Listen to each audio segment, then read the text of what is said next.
4 men, 2 women.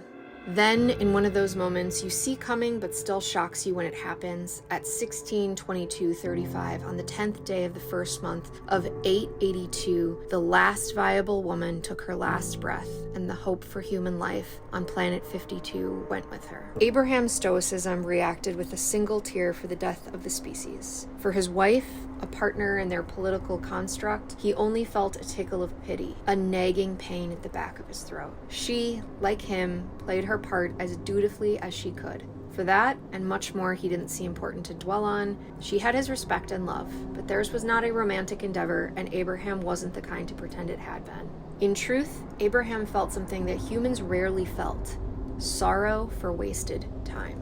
Tending to Abby during her illness kept him from the only endeavor worth pursuing, the mortudel question. As long as the dream of mortudel children survived, so did hope. Despite X's disappointing report on Lucas, Abraham too had seen the science in that little notebook and still believed. Disappointing work, Efrem started when X had left. Yes, Abraham concurred. Do you plan to interject? Barton asked Abraham. Yes, I think that's best, Abraham confirmed. Good, Thaddeus contributed. As chair, he kept their oracle meetings moving. 2 more items of business. The first, Abby. Arrangements and comms plan. Abraham took the lead. Callan for arrangements. Callan was the mortudel son of a long line of morticians, tracing their craft back to Terrell, Dua Alexandra, Una Linda. Callan's father, Terrell's namesake, had bucked traditional naming convention by giving Callan, his 29th mortudel child, a K name instead of a CC name, and that particular, well-respected human name to boot. But Terrell was worried he'd never create another viable human or neogenes, a warranted fear, it would turn out. In terms of announcing to the world, Abraham continued, we should hold off.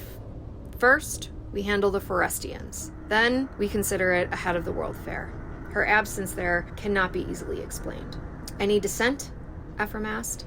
Nay, the other 2 responded. Item 2, the forest. They've annexed the final trees. We move to demonstrate a show of force, Efrem continued. And diplomacy, Thaddeus added. Treaty 107, Article 1 reads, the land and people existing within 300,000 kilometers of 51 degrees north by 10 degrees east shall never be permitted to join together as a single entity with shared governments, social services, banking, education, and infrastructure. Our leniency must end now, Efrem responded. You'd have us go threaten them, Thaddeus asked. Remind them of their commitments, yes. For what terms do we ask? Barton aimed to clarify.